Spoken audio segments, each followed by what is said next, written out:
ETV ప్రేక్షకులకు నమస్కారం. శుభమస్తు కార్యక్రమంలో ఈరోజు గ్రహఫలం అంశానికి స్వాగతం. ఈనాటి గ్రహఫలం అంశంలో నేటి గ్రహాల స్థితిగతులు, వాటి ఆధారంగా ద్వాదశ రాశుల వారికి కలిగే శుభాశుభ ఫలితాలు తెలుసుకుందాం. విఘ్నాలు ఏమాత్రం లేకుండా ఉండడానికి, అనుకున్న పనులు విజయవంతంగా ముగింపబడడానికి మహాగణపతిని బుధవారం సందర్భంగా ద్వాదశ రాశుల వారు ఏ విధమైన విధి విధానాలతో అర్చించాలో ఆ విశేషాలని కూడా తెలుసుకుందాం. ముందుగా నేటి పంచాంగం. స్వస్తి శ్రీ శార్వనామ సంవత్సరం దక్షిణాయనం, హేమంత ఋతువు, మార్గశీర్ష మాసం, శుద్ధపక్షం. ఈరోజు బుధవారం. బుధవారానికి అధిపతి బుధుడు. వ్యాపారంలో ఉండే కొత్త మెళకువల్ని తెలుసుకోవడానికి, వ్యాపారాన్ని తేలికగా చేసేటటువంటి ఉపాయాల్ని అర్థం చేసుకోవడానికి, వృత్తుల్ని అనుభవజ్ఞుల్ని సంప్రదించడానికి అనుకూలమైనటువంటి వారం. ఈరోజు తిథి నవమి. నవమికి అధిష్టాత్రి దుర్గాదేవి. శత్రువులైనటువంటి వారితో అనుకూలంగా మాట్లాడి పరిస్థితుల్ని సానుకూలపరుచుకోవడానికి ఈ తిథి అనుకూలం. ఈనాటి నక్షత్రం రేవతి, అధిష్టాత పూష. నూతన ఉద్యోగంలో చేరడానికి, బంగారు వస్తువుల్ని కొనుక్కోవడానికి, హితులైనటువంటి వారితో సంభాషించడానికి అనుకూలమైనటువంటి నక్షత్రం. ఈ నక్షత్రంలో పుట్టినటువంటి వారికి బుధ దశ వర్తిస్తుంది. శాంతులు తప్పనిసరి. ద్వాదశ రాశుల వారి ఫలితాల్ని క్రమంగా పరిశీలించి చూద్దాం. ముందుగా మేషరాశి.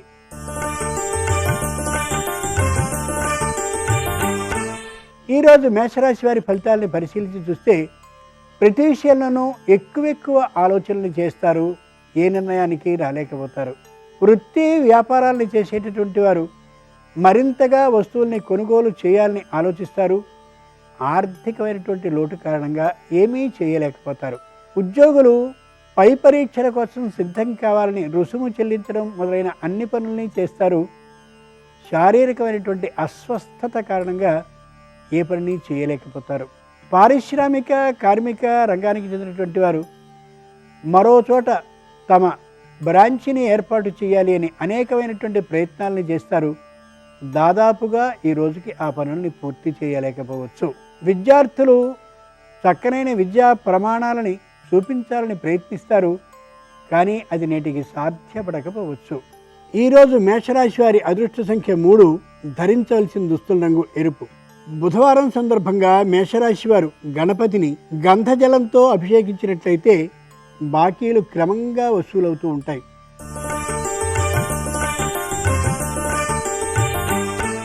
ఈరోజు వృషభ రాశి వారి ఫలితాలని పరిశీలించి చూస్తే తీవ్రమైనటువంటి పట్టుదలతో ఉంటారు. కార్యసాధన నిమిత్తం దాదాపుగా ఫలితాన్ని సాధించవచ్చు.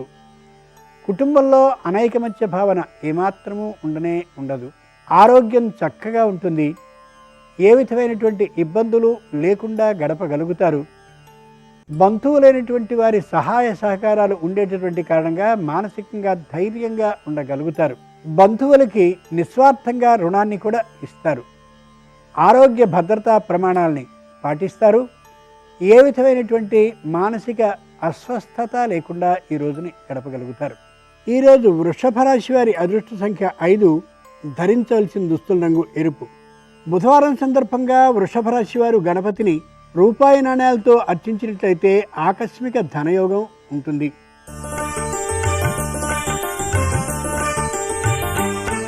ఈరోజు మిథున రాశి వారి ఫలితాలని పరిశీలించి చూస్తే ధర్మకార్యాల పట్ల విశేషమైన ఆసక్తి కలిగిన వారు అవుతారు. పుణ్యక్షేత్రాలకి వెళ్ళాలనే ఊహ మరింతగా కలుగుతుంది. ప్రయాణాలని వాయిదా వేసుకోకుండా చేస్తారు. దూరభార ప్రయాణాల్లో అప్రమత్తంగా వ్యవహరిస్తారు. దాన ధర్మాల ఎడ బుద్ధి బాగా ప్రసరించేటటువంటి కారణంగా యథాశక్తి దాన ధర్మాల్ని చేస్తారు. ఉద్యోగం స్థిరపడినటువంటి కారణంగా ఉత్సాహంతో ఉండగలుగుతారు. నిరుద్యోగులకి ఉపాధి సౌకర్యం ఉంది కూడా. ఈరోజు మిథున రాశి వారి అదృష్ట సంఖ్య 6. ధరించవలసిన దుస్తుల రంగు నీలం. బుధవారం సందర్భంగా మిథున రాశి వారు గణపతిని మారేడాకులతో అర్చించినట్లయితే మనోవ్యాకులత తొలగిపోతుంది.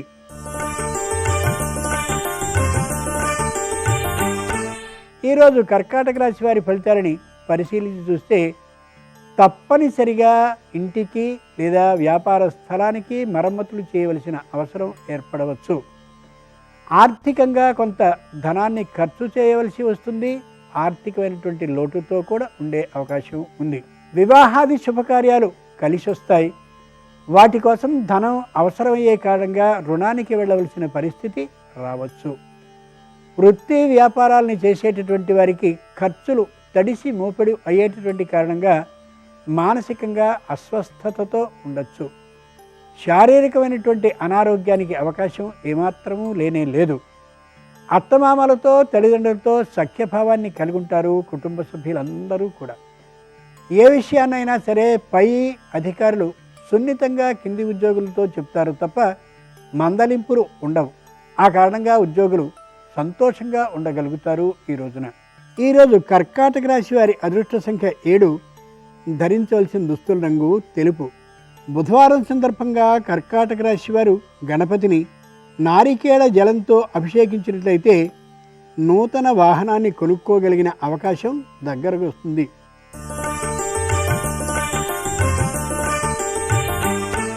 ఈరోజు సింహరాశి వారి ఫలితాలను పరిశీలించి చూస్తే దూకుడు విధానంతో ఉండొచ్చు. పై అధికారులను కూడా లక్ష్య పెట్టినటువంటి ధోరణిలో ఉండొచ్చు. ఎదుటివారి తప్పుల్ని వెతికేటటువంటి ఆలోచనతో ఉంటారు. అది సరికాదు. వ్యాపారాన్ని చేస్తూ ఉండేటటువంటి సందర్భంలో వినియోగదారులతో వ్యవహరించే తీరు కఠినంగా ఉంటుంది. ఆ కారణంగా వ్యాపారం ఈ రోజుకి సక్రమంగా సాగకపోవచ్చు. పారిశ్రామిక కార్మిక రంగాలకి చెందినటువంటి వారు ఆ పరిశ్రమ అలాగే కార్మిక సంస్థ బాగా అభివృద్ధి చెందడం కోసమని విశేషంగా ధనాన్ని ఖర్చు పెట్టాలనే ఆలోచనకు వస్తారు. కానీ అది నేటికి సానుకూల పడకపోవచ్చు.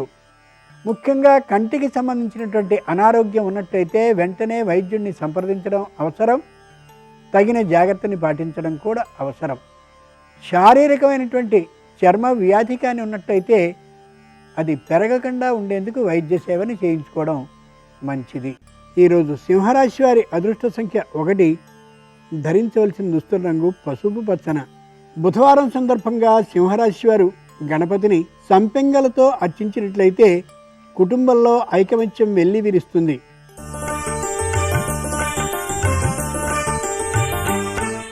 ఈరోజు కన్యారాశి వారి ఫలితాలని పరిశీలించి చూస్తే చక్కనైనటువంటి సున్నితమైన రీతిలో మాట్లాడుతూ అందరినీ కూడా సానుకూల పరులుగా చేసుకుంటారు. వృత్తి వ్యాపారాల్లో విశేషంగా వినియోగదారుని ఆకర్షించి మంచి ఆర్జనని చేయగలుగుతారు. ఉద్యోగులు తమ పనితీరు మెప్పుతో పదవి ఉన్నతికి సిఫారసు చేయబడే అవకాశం కూడా ఉంది. పారిశ్రామిక కార్మిక రంగ సంస్థలకి చెందినటువంటి వారు ప్రభుత్వ రంగ సంస్థ నుండి రుణాన్ని తక్కువ వడ్డీకే పొందేటటువంటి అవకాశం ఉంది. ప్రభుత్వంతో సత్సంబంధాలు కలిగి ఉంటారు. ప్రభుత్వపు గుర్తింపుని కూడా పొందే అవకాశం తమ సంస్థకి లభించే అవకాశం ఉంది. అనారోగ్య భావన ఏమాత్రమూ లేకుండా ఉంటారు. ఆరోగ్య భద్రతా ప్రమాణాలని పాటిస్తారు కూడా. ఈరోజు కన్యారాశి వారి అదృష్ట సంఖ్య 5. ధరించవలసిన దుస్తుల రంగు నలుపు. బుధవారం సందర్భంగా కన్యారాశి వారు గణపతిని సింధూరంతో అర్చించినట్లయితే ఆరోగ్యం కుదుటపడుతుంది.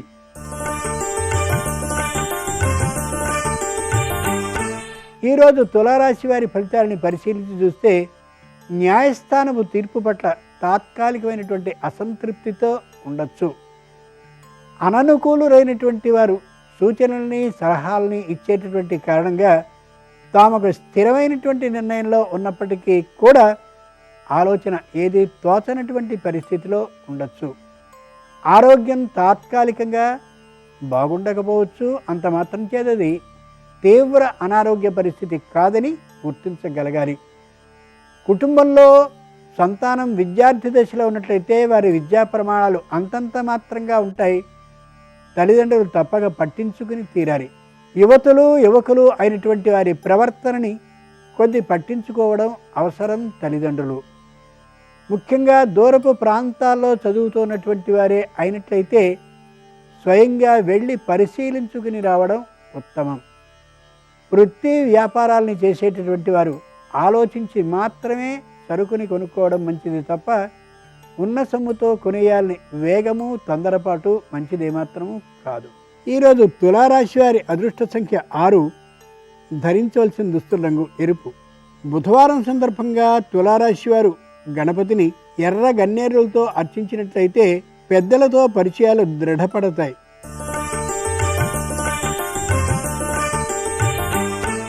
ఈరోజు వృశ్చిక రాశి వారి ఫలితాలని పరిశీలించి చూస్తే తీవ్రమైనటువంటి దూకుడు తనంతో కనిపిస్తూ ఉంటారు.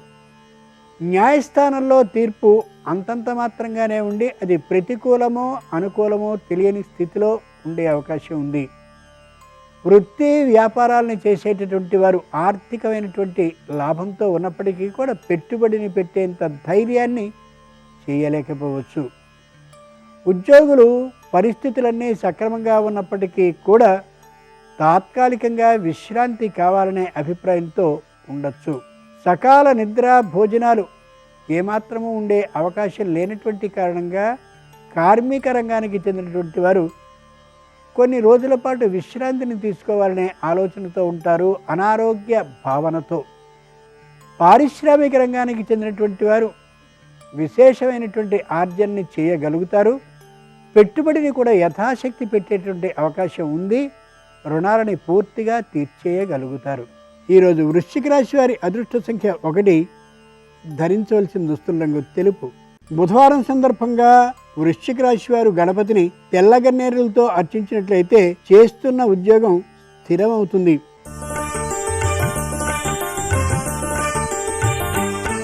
ఈరోజు ధనురాశి వారి ఫలితాలని పరిశీలించి చూస్తే ప్రతి విషయంలోనూ ఎక్కువ ఆలోచనలు చేస్తారు, ఏ నిర్ణయానికి రాలేకపోతారు. వృత్తి వ్యాపారాలను చేసేటటువంటి వారు మరింతగా వస్తువుల్ని కొనుగోలు చేయాలని ఆలోచిస్తారు. ఆర్థికమైనటువంటి లోటు కారణంగా ఏమీ చేయలేకపోతారు. ఉద్యోగులు పై పరీక్షల కోసం సిద్ధం కావాలని రుసుము చెల్లించడం మొదలైన అన్ని పనుల్ని చేస్తారు.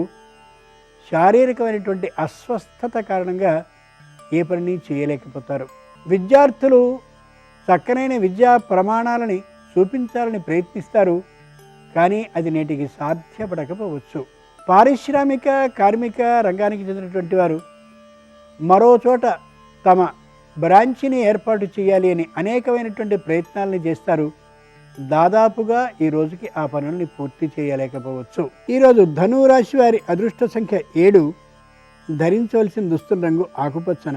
బుధవారం సందర్భంగా ధనురాశి వారు గణపతిని పరిమళ జలంతో అభిషేకించినట్లయితే కీర్తి ప్రతిష్టలు లభిస్తాయి.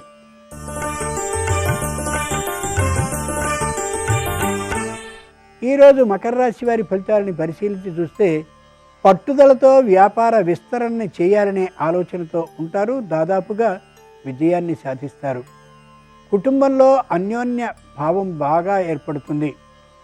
సంతానం చక్కనైనటువంటి విద్యా ప్రమాణాలని చూపించగలుగుతారు.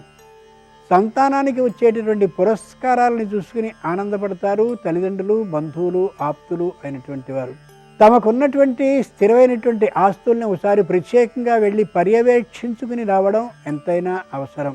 బంగారము, వెండి మొదలైనటువంటి చెరవైనటువంటి ఆస్తుల్ని ఒకసారి పరిశీలించుకు చూసుకుంటూ ఉండడం అవసరం కూడా. అనవసరమైనటువంటి గృహోపకరణ వస్తు సామగ్రిని కొనడం ఏమాత్రమూ సరికాదు. కొన్నటువంటి భూముల్ని, ఉన్నటువంటి భూముల్ని అమ్మాలనేటటువంటి ఆలోచనకి రావడం ఏమాత్రమూ మంచిది కాదు. ఈరోజు మకర రాశి వారి అదృష్ట సంఖ్య 2, ధరించవలసిన దుస్తుల రంగు నలుపు. బుధవారం సందర్భంగా మకర రాశి వారు గణపతిని నందివర్ధనాలతో అర్చించినట్లయితే కీర్తి ప్రతిష్టలు కలుగుతాయి.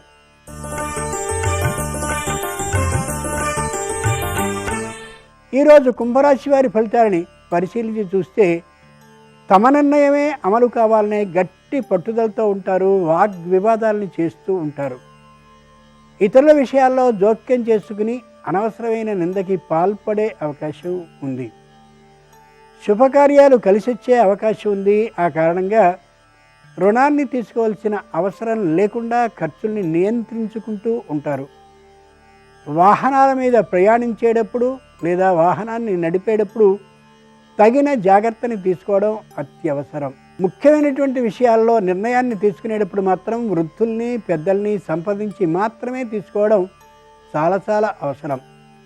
రుణాన్ని ఇచ్చేటటువంటి సందర్భంలో, రుణాన్ని తీసుకునేటటువంటి సందర్భంలో తగు జాగ్రత్తల్ని పాటించాలి. ఈ రోజుకి ఆ విధమైనటువంటి అవకాశం ఏమాత్రమూ ఉండదు. ఈరోజు కుంభరాశి వారి అదృష్ట సంఖ్య 6, ధరించవలసిన దుస్తుల రంగు పసుపు పచ్చన. బుధవారం సందర్భంగా కుంభరాశి వారు గణపతిని చందన జలంతో అభిషేకించినట్లయితే వాగ్వివాదాలు తొలగిపోతాయి.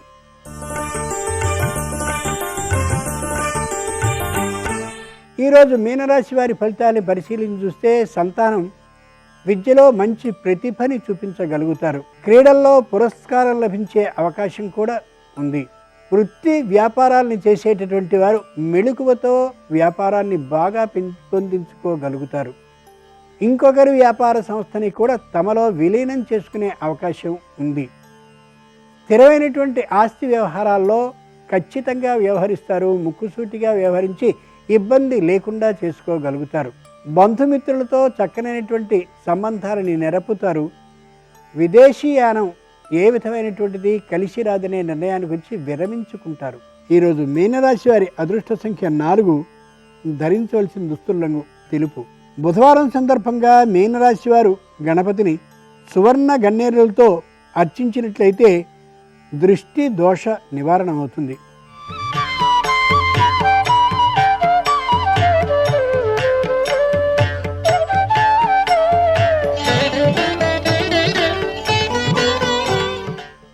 శుభమస్తు కార్యక్రమంలో గృహబలం అంశానికి స్వాగతం.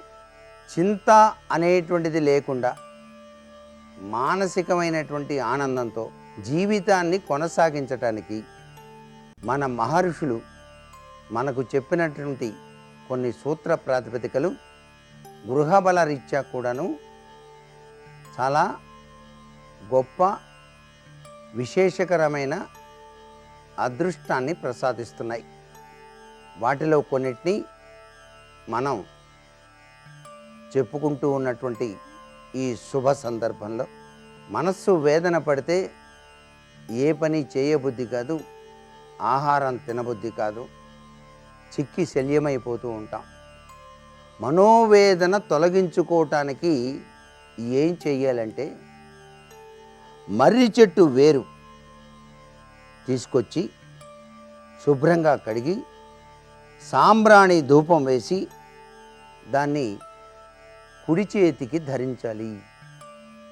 మర్రి చెట్టు నీడనే దక్షిణామూర్తి స్వామి వారు మేధాకారక సంపత్తితో అందరికీ జ్ఞానాన్ని బోధించాడు. కాబట్టి ఇక్కడ విశేషకరమైన ప్రభావం ఆ చెట్టు వేరుకు కూడా ఉన్నది అనేటువంటి విషయం గ్రహించాలి. అలాగే మీ గృహంలో ఈశాన్య మూల ఎప్పుడూ కూడాను పరిశుభ్రంగా ఉండేటట్టుగా ఉంచుకోండి. అలాగే అక్కడ దైవాన్ని నిలపడం కూడాను చాలా మంచిది.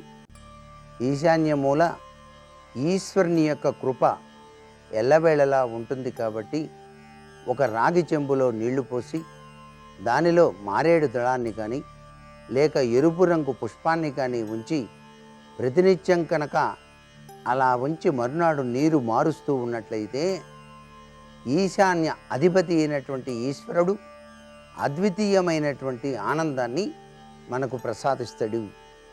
అలాగే శుక్ర గురువారాలు రెండు కూడాను లక్ష్మీదేవికి చాలా ప్రీతికరమైనటువంటి వారాలుగా చెప్పారు. అందుచేత ఎప్పుడూ కూడాను ఈ 2 రోజుల్లోనూ పరిశుభ్రకరమైనటువంటి ప్రభావాలు ఆచరించాలి. మనస్సు అనేటువంటిది ఏ పని మీద కూడా లగ్నం కాకుండా కనుక ఉన్నట్లయితే, విసుగ్గా చిరాకుగా కనుక ఉంటూ ఉన్నట్లయితే మీరు చేయవలసిందల్లా ఏమిటంటే ఒక 1/2 డజను పెన్నులు అంటే షీరాతో ఉన్నటువంటి పెన్నుల్ని విద్యార్థులకు దానంగా ఇవ్వండి. మీరు గనక పంచినట్లయితే మీ మనస్సులోని చిరాకు కాస్త పోగొడుతుంది. కారణం ఏంటంటే విద్యార్థులు దేవతా స్వరూపాలుగా మనం భావించాలి. అక్కడ వాళ్ళు సరస్వతి స్వరూపతత్వం.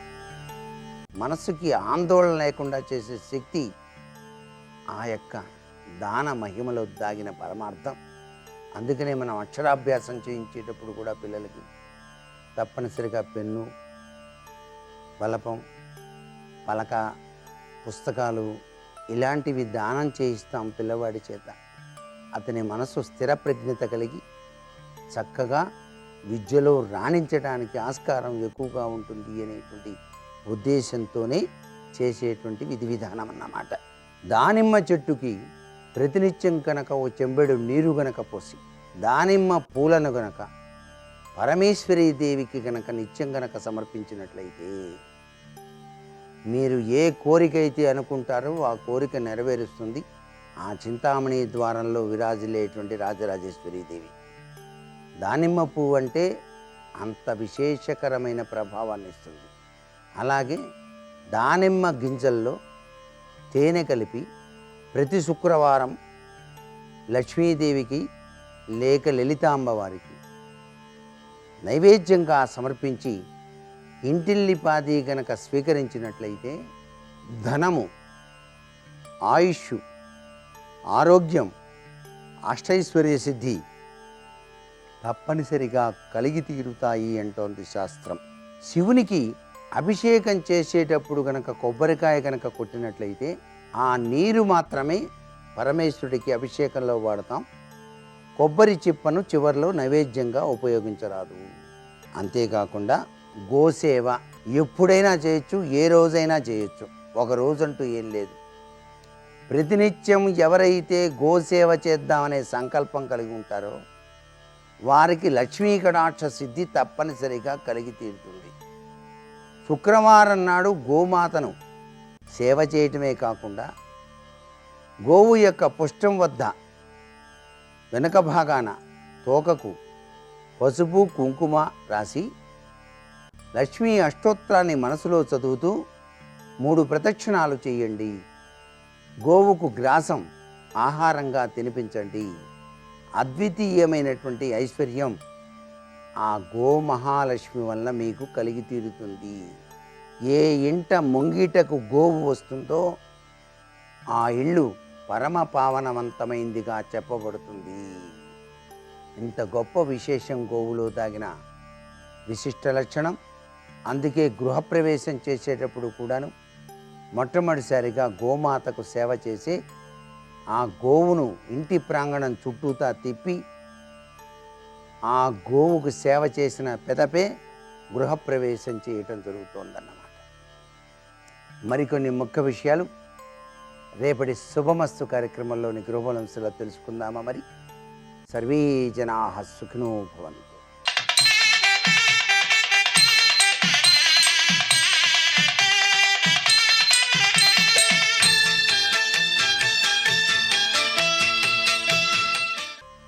శుభమస్తు కార్యక్రమంలో శ్రీరస్తు అంశానికి స్వాగతం. ఈరోజు మార్గశీర్ష మాసం శుక్లపక్షం నవమి తిథి రేవతి నక్షత్రం బుధవారం. మార్గశీర్ష శుక్లపక్ష నవమిని నందిని నవమి అనే పేరుతో పిలుస్తారు. అంటే ఈ రోజున గోమాత ఆరాధనకు అనుకూలమైనటువంటి రోజు. గోవులను పూజించే విశేషమైన పర్వదినము. వ్రతాదుల యందు స్త్రీలకు పాతివ్రత్య ప్రభావమును పెంచేటువంటి నందిని వ్రతము అనేటువంటిది ఈరోజు ఆచరిస్తారు అని మత్స్యపురాణము పేర్కొంటూ ఉన్నది. మత్స్యపురాణము నందు ఏ తిథి యందు ఏ వ్రతములు చెయ్యాలో ప్రత్యేకంగా చెప్పారు. ఈ రోజున నందిని వ్రతము అనేటువంటిది ఆచరిస్తే స్త్రీలకు సౌభాగ్య సిద్ధి, దీర్ఘ సుమంగళిత్వ సిద్ధి అనేటువంటిది కలుగుతుంది అని మత్స్యపురాణ వచనము. అలాగే ఈ రోజున బుధవారము రావటము, రేవతి నక్షత్రము ఉండటము. రేవతి నక్షత్రం అనేటువంటిది స్వాతి నక్షత్రానికి కావచ్చు, ఆరుద్ర నక్షత్రానికి కావచ్చు, శతభిష నక్షత్రానికి కావచ్చు, పునర్వసు కావచ్చు. ఈ నక్షత్రాలన్నింటికీ కూడా రేవతి నక్షత్రము చాలా బలంగా పనిచేస్తుంది. కాబట్టి విద్యా ఆరంభానికి కావచ్చు, లేకపోతే నూతనమైనటువంటి పరీక్షలకు ప్రిపరేషన్ కోసం కావచ్చు, ఈరోజు చాలా అనుకూలమైనటువంటి రోజు. ఈరోజు సాయంకాల సంధ్యా సమయంలో 6 గంటల ప్రాంతంలో ఇంట్లో ఎవరైతే విష్ణు సహస్రనామ స్తోత్ర పారాయణం చేసి తులసి దళముల చేత విష్ణువుకు ఆరాధన అర్చన చేస్తారో మనో అభీష్ట ప్రాప్తి కలుగుతుంది అని మనకు పురాణ వచనం.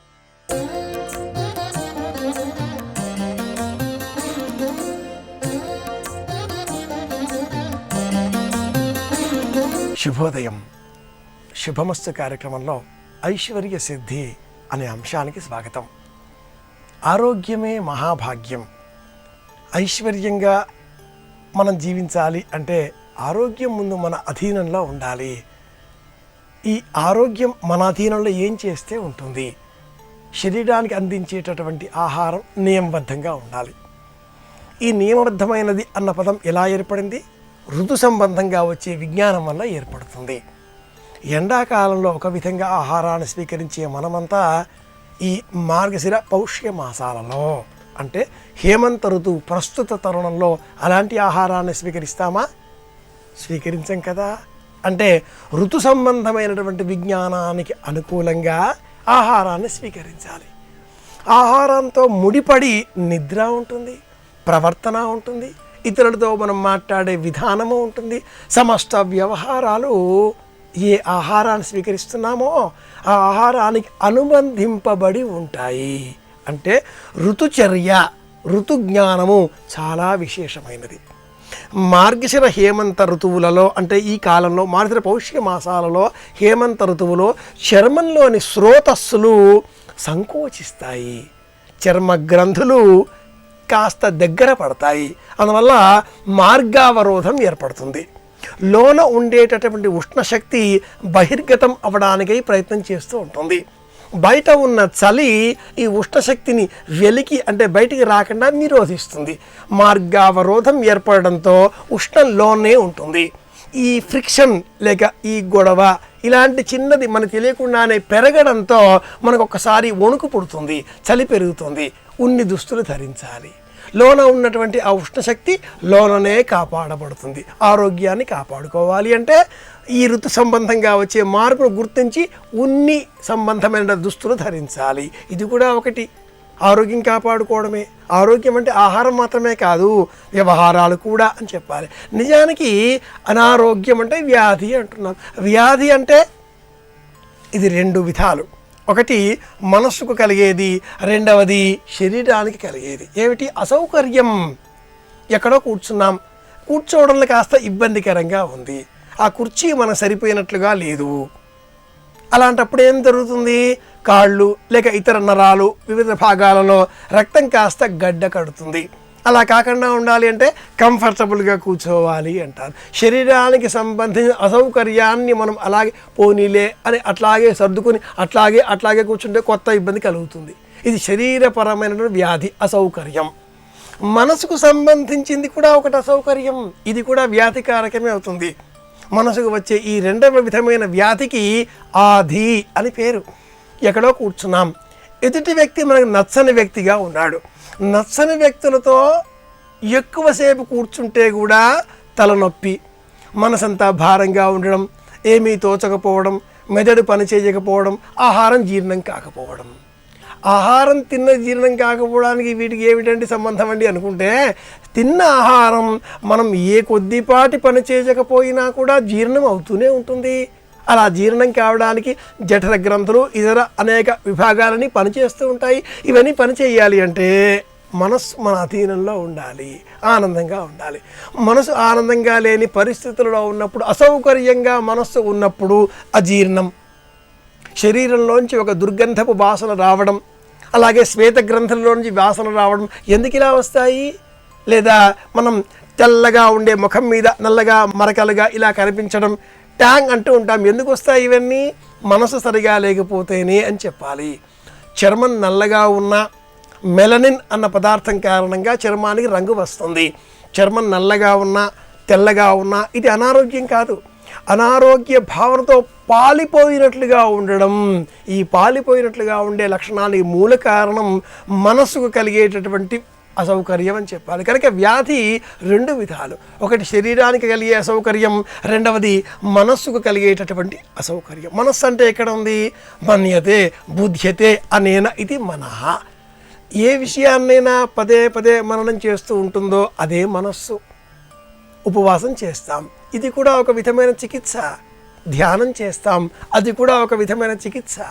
జపమాల చేతబుచ్చుకొని జపం చేస్తాం, ఇది కూడా ఒక చికిత్స. దైవ వ్యపాశ్రయ చికిత్స అని దీనికి పేరు.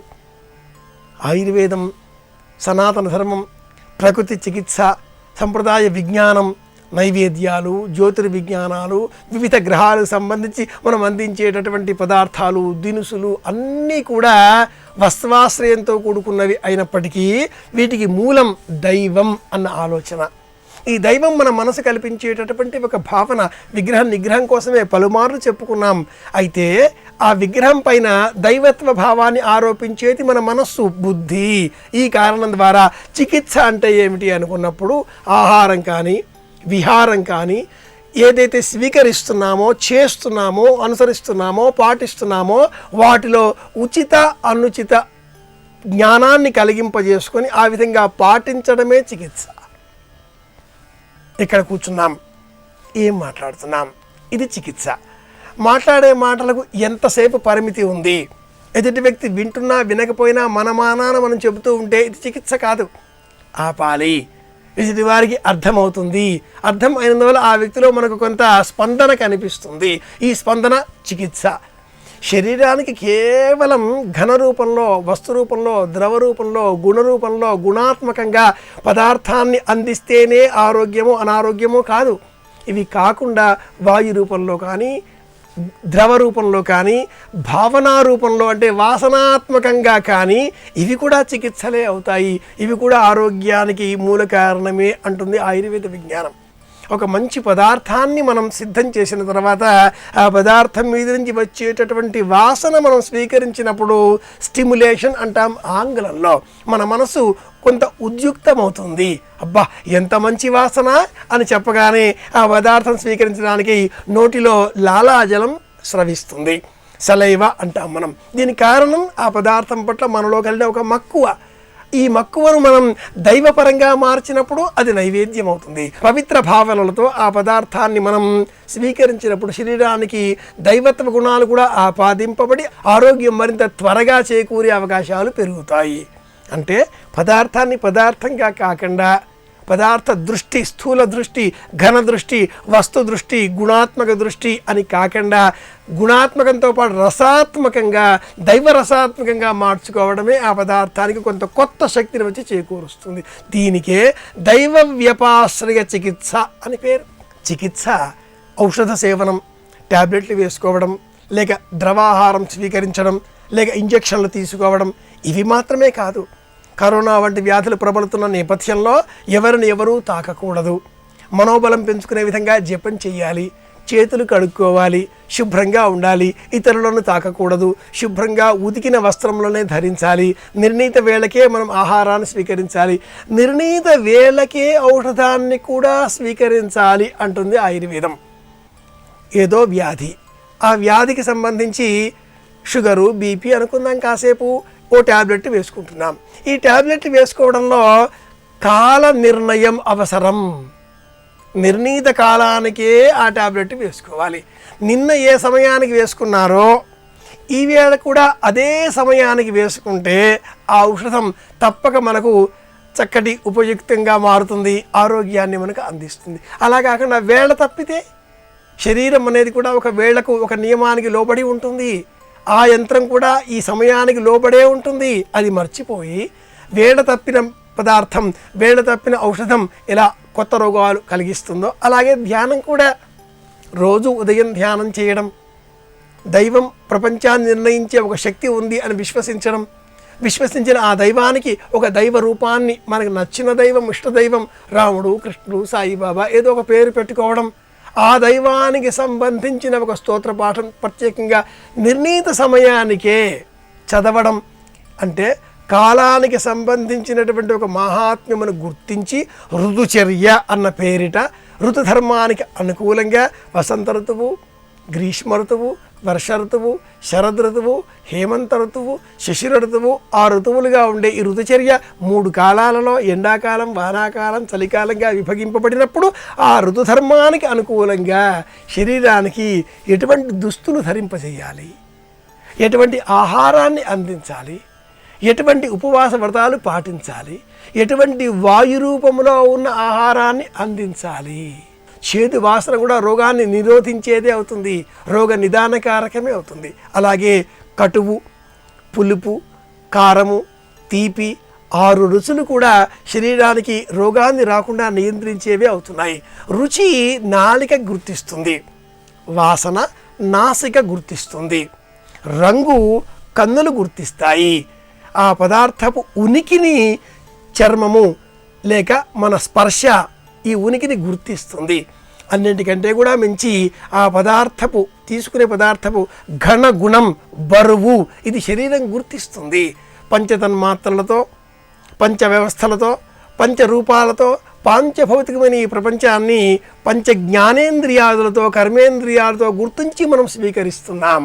అంటే స్వీకరించే పదార్థానికి చక్కటి రుచి ఉండాలి, నాలిక గుర్తించాలి. చక్కటి వాసన ఉండాలి, నాసిక గుర్తిస్తుంది. చక్కటి రంగు కూడా ఉండాలి. ఆరోమా థెరపీ అన్న పేరిట కంటికి చక్కటి ఆహ్లాదకరంగా కనిపించేటటువంటి పువ్వులు, రంగులు వీటిని కూడా మనం ఈనాడు ఆధునికంగా చికిత్సలో వినియోగిస్తున్నాం కదా. పాంచభౌతిక ప్రపంచంలో మనం స్వీకరించే ఆహారం దేహానికి ఆరోగ్యాన్ని అందించాలి అంటే దైవ వ్యపాశ్రయ చికిత్స అన్న పేరిట ఆ పదార్థానికి ఒక దివ్యత్వాన్ని కూడా ఆరోపింపజేయాలి అంటుంది ఆయుర్వేదం. దైవత్వ ఆరోపణతో కూడుకున్న చికిత్స దైవ వపాశ్రయ చికిత్స. ఇవి ఈనాటి విశేషాంశాలు. మరిన్ని విషయాలతో మళ్ళీ రేపు కలుసుకుందాం. అందరి క్షేమాన్ని కోరుదాం అని విన్నవిస్తూ శుభమస్తు.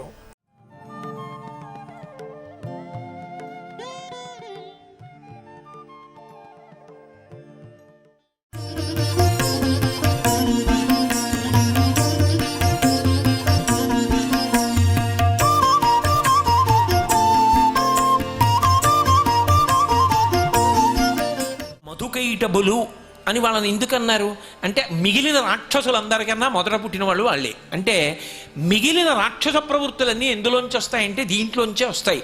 మధువు అంటే తేనె. నేను తేనె చుక్క పట్టుకొచ్చి అలా పళ్ళెంలో వేశాను అనుకోండి, చీమలన్నీ దాని చుట్టూ ఉంటాయి, ఉండి నాకుతూ ఉంటాయి. వెనక్కి పృష్ఠభాగాలు పెట్టి చక్కగా చుట్టూ నోరు పెట్టి ఆ తేనె నాకుతూ ఉంటాయి. ఇప్పుడు కీటకములు చుట్టూ చేరాయి. దేని చుట్టూ? మధువు, తేనె చుక్క చుట్టూ. ఏమిటా మధువు? నేను. పెద్ద వరద వచ్చింది. భార్యని 2 బిడ్డల్ని చంకలో పెట్టుకుని ఇస్తున్నాడు, ఈదలేకపోయాడు. ఒక బిడ్డను వదిలేస్తానన్నాడు, ఇంకా ఇస్తున్నాడు, ఈదలేకపోయాడు, ఇంకో బిడ్డను వదిలేశాడు. భార్యని పట్టుకుని ఇస్తున్నాడు, ఈవిడుంటే మళ్ళీ బిడ్డలు పుడతారని. కొంత దూరం ఈదాడు, ఈదలేకపోయాడు, ఎక్కడో అక్కడ మళ్ళీ భార్య దొరుకుతుందని ఆవిడ్ని వదిలేశాడు. నేను వదిలేస్తాడా? ఆఖరి నిమిషం వరకు ఇస్తాడు. ఇప్పుడు నేను కన్నా గొప్పది ఏముంది? మధురమైంది. అందుకని నేను తేనె. ఒక నేనుందనుకోండి, చుట్టూ ఎన్ని కీటకాలు, ఎన్ని నాదులు. నా ఉత్తరీయం, నా దండ, నా లాల్చి, నా గడియారం, నా ఉంగరాలు, నా కళ్ళజోడు, నా ఇల్లు, నా బల్ల, నా కుర్చీ, ఎన్ని దిక్కుమాలిన నాదులు. ఒక్క నేనుకి ఇన్ని నాదులు, ఒక్క మధు చుక్కకి, ఒక్క తేనె చుక్కకి ఇన్ని నాదులు. ఈ నేను వాడు, నాది వాడిది. మళ్ళీ ఎవరు ఇవ్వాలి? వాడే ఇవ్వాలి. ఆ భావన. ఇప్పుడు ఆసురీ ప్రవృత్తి పోయి సాత్విక ప్రవృత్తి వచ్చింది. వాడు వాడిది, నేను నాది. నేను అన్నప్పుడల్లా నేనెవరు? లోపల ఉన్న వాడు. ఇది ఎవరిది? వాడు అనుగ్రహించినది వాడిది. ఇది ఎవరిది? వాడు అనుగ్రహించి ఇచ్చింది వాడిది. ఇప్పుడు రాగము లేదు, సంగము లేదు, దానితో బంధనము లేదు. ఇది మధుకైటబుల్ని ఎవరు సంహరించారు? ఆయనే సంహరిస్తాడు. మళ్ళీ ఆయనలోంచి వచ్చిన వాళ్ళని ఆయనే సంహరించాడు. ఆయనలోంచి వచ్చిన వాడిని ఆయన అనుగ్రహించి వేదం ఇచ్చి సృష్టి చేయించాడు. అంటే ఇప్పుడు మీరు నాకు ఒక విషయం చెప్పండి, సాత్విక ప్రవృత్తికి రాక్షస ప్రవృత్తికి కూడా ఆలంబనం మాత్రం ఎవరు? భగవంతుడే. ఆయనే రెండిటిని, ఒకదాన్ని వృద్ధి చేస్తాడు, ఒకదాన్ని నిగ్రహిస్తాడు. కాబట్టి అమ్మ నువ్వేం చేయాలి? దిశో జహి, ఇవన్నీ మాకి. అటువంటి తల్లి దుర్గా. దుర్గాలో దకారము దైత్యనాశనము అన్న మాటకు అర్థం అది. ఉకారము విఘ్ననాశనము. విఘ్ననాశనము అంటే కేవలం విఘ్నం అంటే ఏమిటో తెలుసా? అడ్డొచ్చి తొలగిపోవడం కాదు, కార్యహంతి. ఇంకా పనవదు. ఇంకా పనవకుండా ఆగిపోయింది అనుకోండి, విఘ్నం వచ్చిందంటారు. మళ్ళీ మొదలైంది అనుకోండి, అది విఘ్నం కాదు. అప్పుడు ఏమని చెప్పాలో తెలుసా? విఘ్నరాజు యొక్క అనుగ్రహము చేత ఆగిపోవలసినది ఆగిపోకుండా కొనసాగినది. మంచిదైతే అడ్డొచ్చేయవలసిన దాన్ని ఆప్ చేసి కొనసాగిస్తాడు. అది చెడ్డదనుకోండి, ప్రమాదకరం అనుకోండి, దాని జోలికి అమాయకంగా వెళ్ళిపోతున్నాడు, నశించిపోతాడు. అప్పుడు ఏం చేస్తాడంటే విఘ్నకరుడవుతాడు. అది వినాయకుడిలో ఉన్న గొప్పతనం. వినాయకుడిని పూజ చేస్తే ఒక విఘ్నాలు తీసేయమని పూజ చేస్తారంటే తత్వం తెలియదని గుర్తు. విఘ్నము కావాలి ఒక్కొక్కసారి. అందుకే ఒక్కొక్క గుళ్ళో 2 వినాయకులు ఉంటారు. 2 వినాయకులు ఉంటే ఒకడు విఘ్నమును చేస్తాడు, ఒకడు విఘ్నమును తొలగిస్తాడు. 2 పూజార్హులు. అది విఘ్నమును తొలగించు తత్వము అన్న మాట విశాలమైనటువంటి పరిధిలో భగవత్తత్వంగా అన్వయం అవుతుంది. అంతేగాని ఈయన పూజ చేస్తే విఘ్నాలన్నీ తీసేస్తాడండి అన్నామనుకో, అసలు నీకు తెలియదు విఘ్నాల గురించిన తత్వం. తెలిస్తే అసలు అలా మాట్లాడడం. కాబట్టి వినాయకుడు, ఇప్పుడు ఆయన అనుగ్రహం కలిగితే నీ జీవితంలో ఎక్కడ ఆగాలో అక్కడ ఆగుతావు, ఎక్కడికి వెళ్ళాలో అక్కడికి వెడతావు. ఇది ఊ ద ఉ దు. రా రా అంటే రోగనాశనము. గత జన్మలలో చేసిన పాపములు ఫలితమును పొందితే రోగమవుతాయి. ఎప్పుడు బాధపడుతూ ఉంటాడు, ఆ బాధ రూపంలో పోతూ ఉంటుంది. ఆవిడ అనుగ్రహిస్తుంది, భరించగలిగినంత తక్కువ స్థాయి కన్నా తెస్తుంది. అసలు రోగం రాకుండానైనా ఆవిడ చెయ్యగలదు, అనుగ్రహించినాడు. అప్పుడు రా. ఇక దుర్గా గ, మళ్ళీ గ అన్న అక్షరం దేన్ని సంకేతిస్తుంది అంటే పాపనాశనం చేస్తుంది.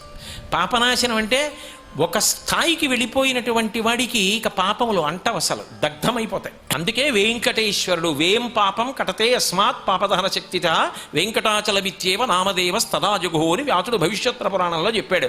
పాపములను వెంట్రుకల రూపంలో తీసేయగలిగిన ఈశ్వర శక్తి కలిగిన వాడు కాబట్టి వెంకటేశ్వర.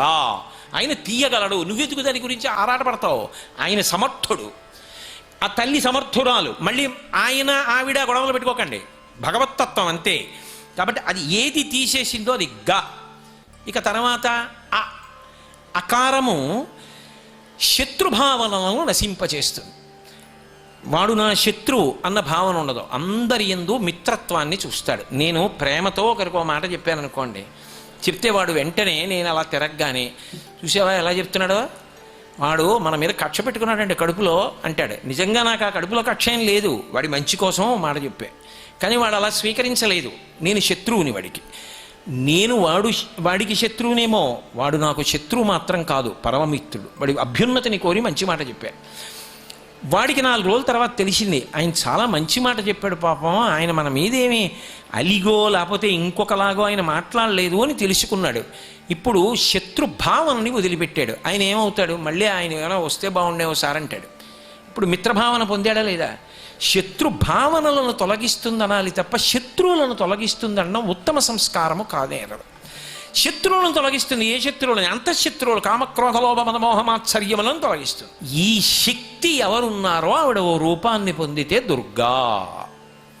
ఇప్పుడు నాకు చెప్పండి, రూపం దేహి, జయం దేహి, యశోదేహి, దిశోజహి స్వాహ. హోమం లేకపోతే స్తోత్రం ఒక్కటే చదివారు. ఇప్పుడు ఆవిడ ఏం చేస్తోంది? బాహ్యంలో చేసిన రాక్షస యుద్ధాల నుంచి నిత్య జీవితంలో సమరం వరకు గెలుపునకు కారణమవుతోందని సప్తశతి ప్రతిపాదన చేస్తోందా లేదా? అది దృష్టిలో పెట్టుకు చెప్తున్నారమ్మా, నాకు అది ఇయ్యి అని చెప్పడానికి ఇంత అల్లరి నువ్వు జీవితంలో పడి మాట్లాడక్కర్లేదు. సమర విజయ కోటి సాధకానంద ధాటి. ధాటి ఎంత గొప్ప మాట వేశారో, అమ్మో ఆయన మంచి ధాటిగా ప్రసంగం చేశాడండి అంటారు. ధాటి అంటే ఆ తల్లినిట పూజ చేసేటప్పుట గొప్ప సంతోషం కలుగుతుందిట. ఎంత సంతోషం! ఆనంద తరంగములలో తేలియాడిపోతాట. అది అమ్మవారి విషయంలో పరమసత్యం.